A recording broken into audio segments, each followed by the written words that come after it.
Meron tayo ditong concert 502B, brown, hindi naman to brown, basta ito yan. In-upgrade natin yan, pinalitan natin capacitor. Ito yung luma 63 volt na 10,000, pinalitan natin ng 80 volt na 10,000. Tapos ang isusupply na natin dito ay 50 volt AC. So ayan, dito tayo sa ating gawaan. Ayan, bali wala pang output. Ang gagawin nating output dito ay PP200 1943. Yan. Ito, papalitan natin to bukas ng 5 watts na 120 ohms parallel. Tapos ito hindi na, ito lang in-upgrade ko. Pero ito mga idol, nasa sa inyo yan kung i-upgrade nyo to, papalitan nyo to or hindi. Pwede na to, basta itong drive, yung 4 na drive, parallel nyo, gawin yung tigda dalawa. Mga 1/2 lang naman ang binili ko dito. Kasi ito na lang yung ko, bias. Hindi pa na-upgrade. 1.2 to 1.2k, gagawin kong 1.5k. Tsaka itong bias transistor na 5551, palitan natin ng E42. Kasi ito pinalitan na natin 5551, dalawa ito isa, palit na yan. Yan, upgrade lahat ng resistor. Ito bukas na, palitan natin itong mga driver, 4 yan. Ito palitan natin bukas yan. Ito yung unang capacitor na palitan natin.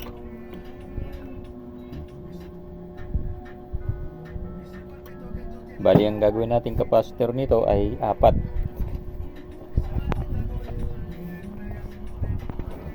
na 80 volt. Ito yan. Yan ilalagay natin para solid. Tapos 50 volt toroidal. Ayan, yung toroidal bukas gagawin natin. Ito yung kaha.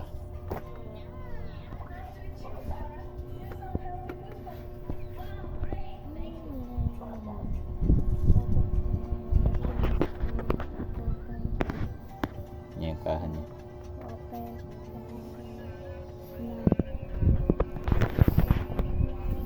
Tapos ito bukas pa naman to, punta ako ng Quiapo ulit. Bali ito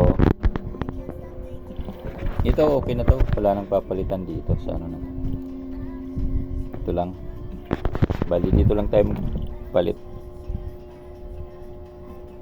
Yung iba pa lang dito transistor pinalitan natin kasi mga kalawangin na. Ayan, pansinin mo tambak dyan. Ayan, pinagpalitan yan. Yan yung original na nakalagay dyan sa output. Ang output papalitan natin yan ng 1943 tsaka 5200. Ito papalitan natin to, bias transistor E42. Ito titingnan nyo, itong bias transistor ay nakakunik yan dito sa resistor na to. Dito yung resistor na to saka yung transistor na to, connected yan sila. bias resistor saka bias transistor. Ganoon din ito, bias transistor, bias resistor. 1.2K kasi yan.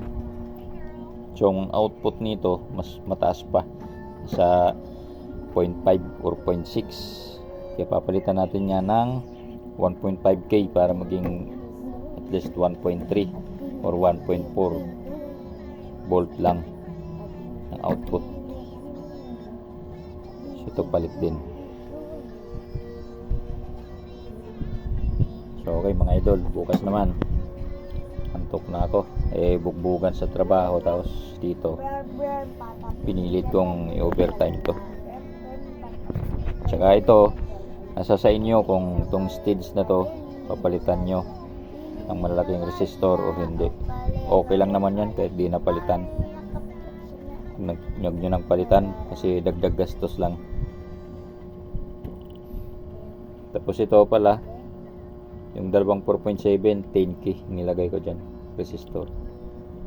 Magkabila yan, yan isa, 10K. Ito maaring okay na or palit, depende kung babasahin ng ano ko. Kung okay pa yan, yan na yan. Tapos yan yung likod, medyo marumi pa, di ko pa nalilinis. Pero okay naman to. Para sa customer ko to, pina-upgrade niya. Okay mga idol, dito na lang tayo.